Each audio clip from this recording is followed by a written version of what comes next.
Hi, I'm Chris Peterson. Welcome to your 2-week checkup prep visit. We thought it might be nice to take a little trip, get out of the house for a little bit. Don't worry, you don't even need to pack. Just come along. But please remember, keep your seatbelts fastened at all times. And also remember, checkup prep is meant to be informational only, not an attempt to practice medicine nor be diagnostic. Oh boy, here we go. Ah, nice flight. Okay, collect up your stuff, and I'll meet up with you in just a second. Here we are in Cherry Blossom Festival in Washington, D.C. Why? Because we know your baby is the sweetest blossom in your life. So, let's get down to business and start off by talking about feeding. If you're breastfeeding, nurse every 1 to 3 hours for about 8 to 12 feedings per 24 hours. Don't let more than 4 hours go between feeds. Not knowing how much your baby is getting from the breast can be frustrating, but maintain a good wet diaper count. 8 to 10 wet diapers a day is a great way to know your baby is getting enough breast milk. And although your breast milk supplies all the nutrition your baby needs for the first 6 months of life, you should be giving your baby a vitamin D supplement, 400 international units of vitamin D a day. Ask your pediatrician or your pharmacist for help finding the appropriate vitamin D supplement and give it directly to your newborn. Also, if you think about your breast milk, it's made from your body, from the nutrients you eat. Every cell of your baby is made from nutrients from your body. So, be sure you're maintaining good nutrition. 6 to 8 servings of fruits and vegetables a day, whole grains, whole foods like nuts, berries, apples, avoiding processed carbs and meats. Eat low-fat dairy and other lean proteins like chicken, fish, eggs, plant proteins, and maintain a diet low in added sugar, less than 25 grams a day. Drink plenty of healthy fluids. Remember, that first 1,000 days of nutrition are the most important. And if you're providing all the nutrients for your baby through your breast milk. Continue to take your prenatal vitamins and be sure to get adequate nutritional calcium. If you don't get enough calcium, your body will take it from your bones to make the breast milk, and you never get to replace it. Again, your baby is made from what you have eaten. You should limit your caffeine and, of course, avoid alcohol, drugs, and tobacco. If you're formula feeding your baby, be sure to use an iron-fortified formula. Give 2 to 3 ounces every 2 to 3 hours for about 24 to 32 ounces a day. Feeding ain't rocket science. If you feed your baby and it wants more, then feed some more. If they spit, it was too much. And perhaps you need to feed a little less, but more frequently. Again, be sure that no more than 4 hours passes between feedings. And although remote, your infant has the risk of choking. So please pay attention as you feed. Keep your baby in a semi-upright position and don't bottle prop, meaning set the baby in a position so the bottle is propped in their mouth. Baby's too young to control the flow of the formula. Whether you're bottle or breastfeeding, you should have an idea by now of the signs your baby shows when hungry. Your baby does not need any solids or any extra fluid. They should maintain about 8 to 10 wet diapers a day, whether they're breastfeeding or bottle feeding. Okay, let's talk about development. It's not hard to be a 2-week-old baby. Your baby should be able to maintain periods of alertness, being awake and interactive. They may just stare at a blank wall rather than at your face, but don't take that as a personal affront. They simply can't fix and focus their eyes yet. Their only word is wah! Only way to communicate is to cry. But they should calm to your soothing voice. A 2-week-old should, when it's on its tummy, be able to lift its head just briefly. Their arms and their legs should be in flexion, and their hands in fists. Okay, how about a safety chat? Newborns will sleep more than they're awake. So let's talk about SIDS. I know, it's scary, but it's also very uncommon. And there are 5 things you can do to reduce your baby's risk. Even during naps, they should be asleep on their back, on an approved mattress, with a clean sleep space, meaning nothing in their sleep space. No blankets, no bumpers, no pillows, no stuffed animals, just them. Sleeping in a smoke-free environment. And for nighttime sleeping, having them sleep in their crib in your room may also be protective against SIDS. don't bring your baby into bed with you. The risk for SIDS goes dramatically up when they come into your sleep space. And also, don't put your baby down with a bottle.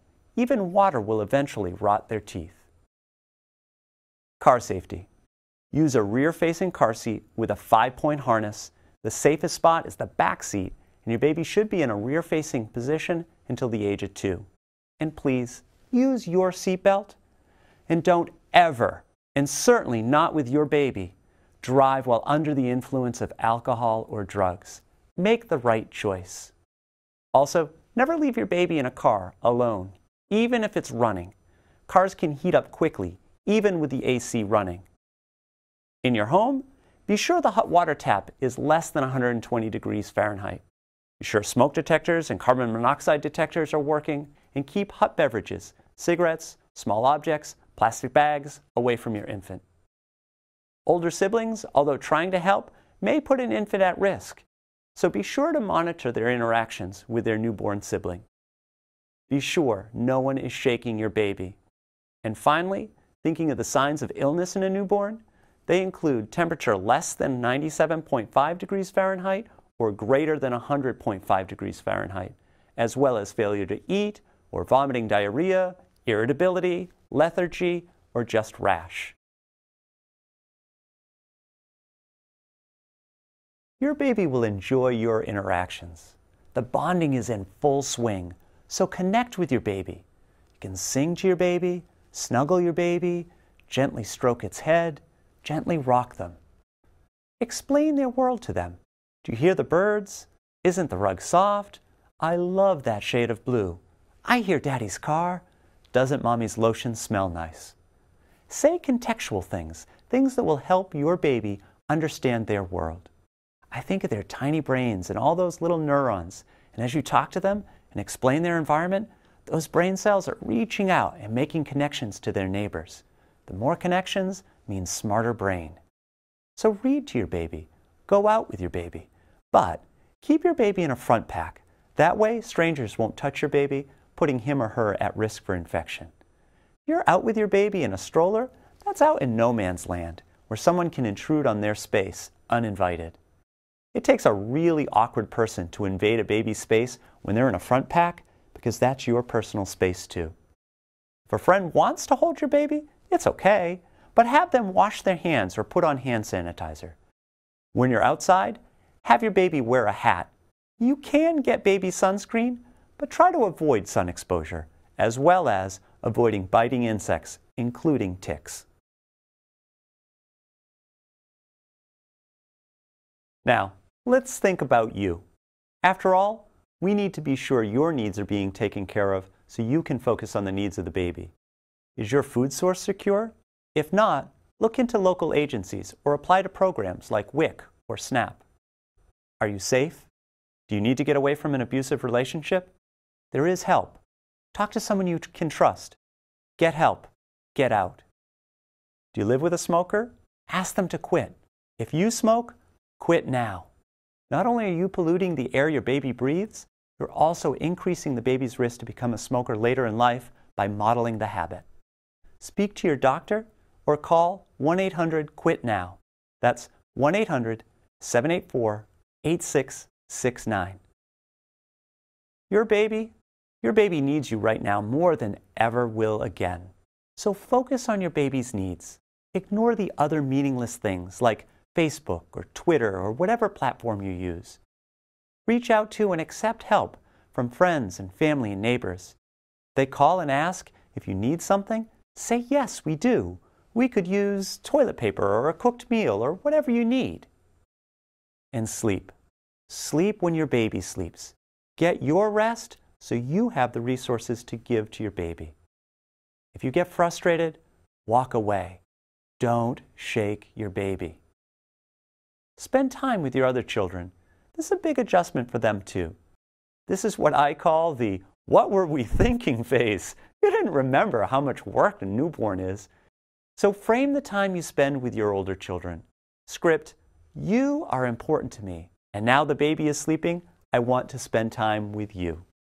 Stay calm, stay relaxed. Your baby can sense your stress. My experience is relaxed babies come from relaxed parents. If you are an anxious person by nature, now is the time to really work hard on relaxing. Look, we used to have babies in caves. If it were that hard, we would have died out as a species long ago. Pay attention to how you're interacting with the baby. They see the world through your actions. And most importantly, enjoy your baby. I'm Chris Peterson. Thank you for watching this checkup prep video on your 2-week baby. Stay calm, stay balanced, and enjoy your baby.